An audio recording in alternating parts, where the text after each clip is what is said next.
Well, it is time for the March Sadness video, guys. It is officially over. March Madness came in with a bang, and it went out with a whimper last night. I'm expecting terrible ratings for that game. There was a lot wrong with it. The start time, we're going to get into it. I'm going to recap it. But first, I did want to do a full data analysis on my bracket. This is my official bracket right here. Depressed Ginger 1. It finishes in the 84th percentile with 530 points.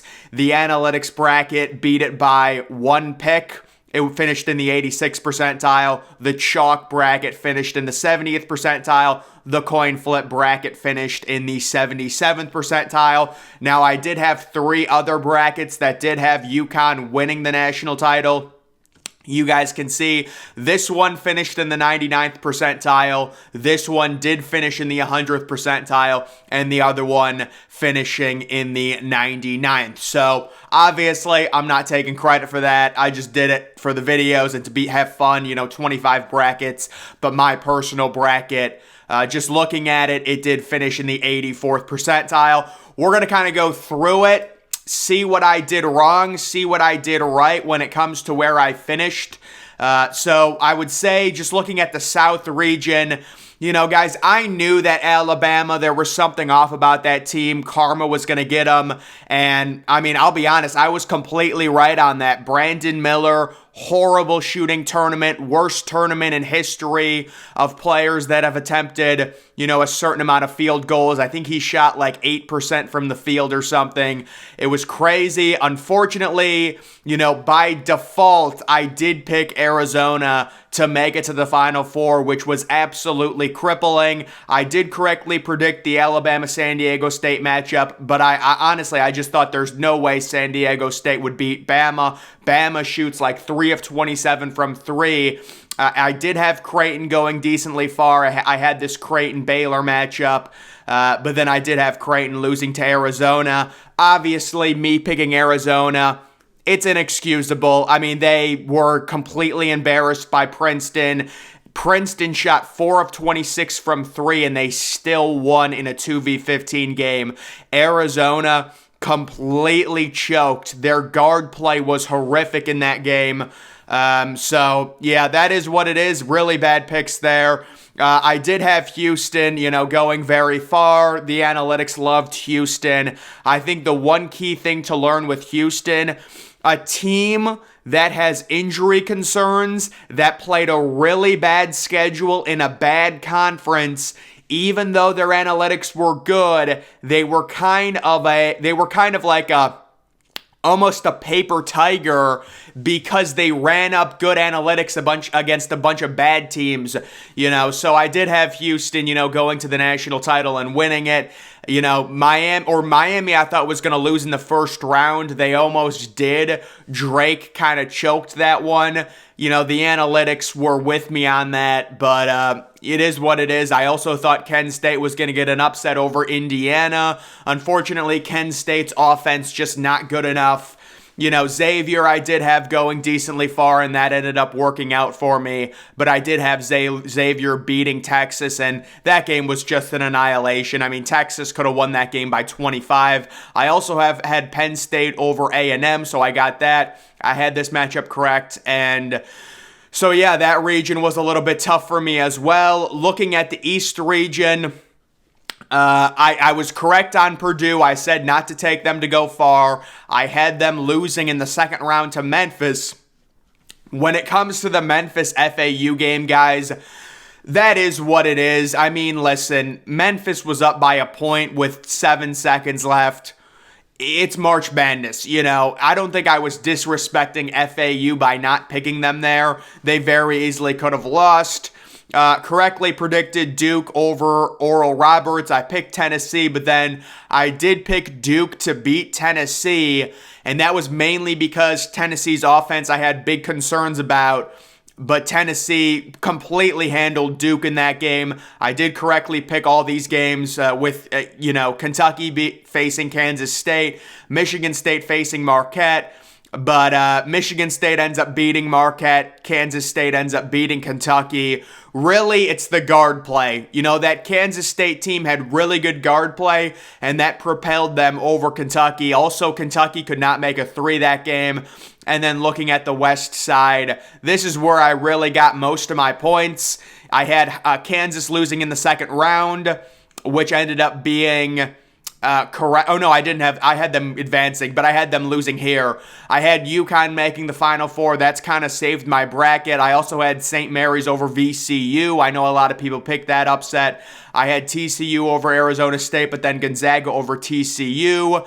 Obviously these games are what they are. UCLA. I did think UCLA was going to beat Gonzaga, and honestly, I should have been right on that. That game was pretty crazy. UCLA was up by like 13 points at half, and I have no clue how they struggled so much to score against the Gonzaga team, who is just not good offensively. Or, Gonzaga, not good defensively. They're really elite on offense. And then you had UConn. That was kind of the team that the analytics loved. But just taking a look at this Final Four, it is shocking, this has me confused because I did not pick UConn. I don't know why. Oh, there it says my pick. Okay. I had the matchup Houston versus UConn, and I had Houston advancing. I had Arizona Marquette. So clearly, guys, I don't think any of us could have predicted FAU to make the Final Four, San Diego State to make the national championship, Miami, with a defensive efficiency outside of the top 100 to make it. So it is surprising. It was kind of a shocking year. And then the national title game. Realistically, I will say there was definitely scenarios where before the tournament, you could have picked UConn to win the national title. The analytics loved UConn as a top 7 team. They were top 15 in offensive and defensive efficiency. 100% I could see. I wish I had picked UConn to beat Houston, because then my bracket would have at least gone to like the 97th or 98th percentile. But yeah, so either way, guys, I think it just comes down to the 1 seeds this year really shocking us. That Marquette pick to the Final Four, I'm not even going to... The Marquette and Arizona, I don't know what I was thinking. I'm not even going to try and defend them. Houston...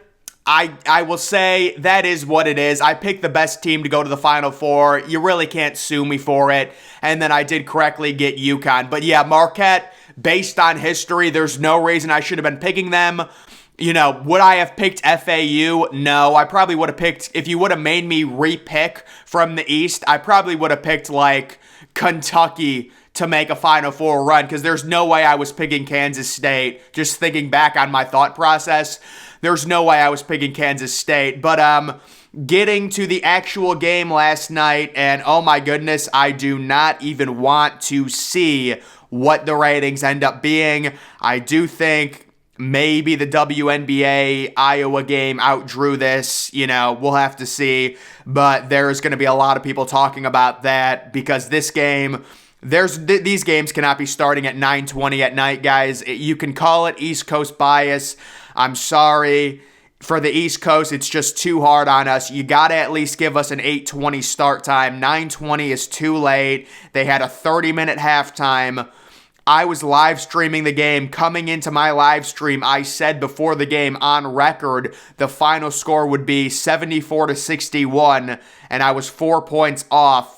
This was a game that UConn completely controlled. San Diego State tried making it close late, but you're shooting 32% from the field, folks. I mean, what are we doing here? San Diego State, they made a couple of fluke threes at the beginning. If they didn't make those threes, they genuinely would have been in single digits with like 5 minutes left in the first half.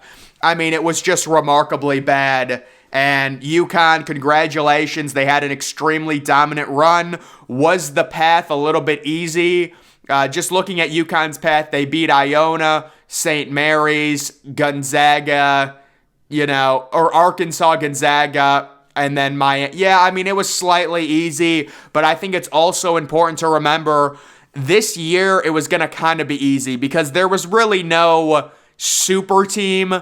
Alabama had the karma issue. Kansas was always a paper tiger. Well, actually, Kansas really was the opposite because everyone loved Kansas, but the analytics hated Kansas. That's why I had them losing in the Sweet 16. And the Bill Self thing, certainly that had a huge effect. Purdue was a complete fraud because they had no guards.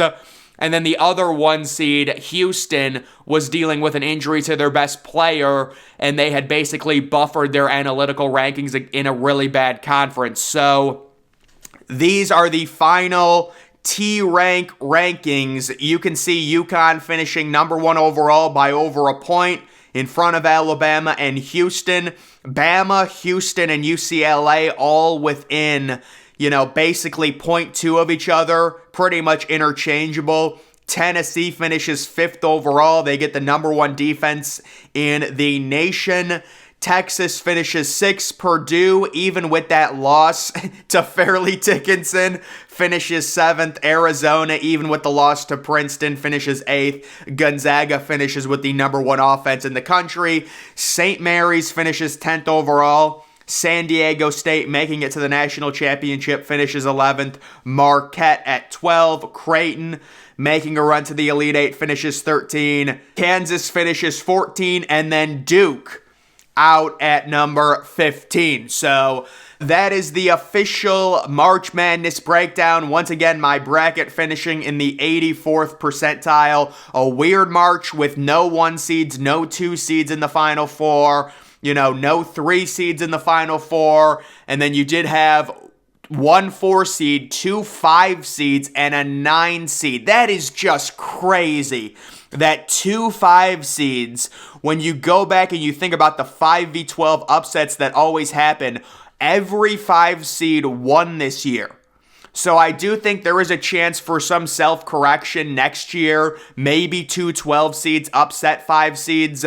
But 2 5 seeds making the national championship is brutal in terms of predictions because we're always looking to snipe that 12-5 upset. And that's part of the reason I picked Drake over Miami. It ends up not working out. But either way, guys, I'm sure a lot of people did very well in terms of their brackets.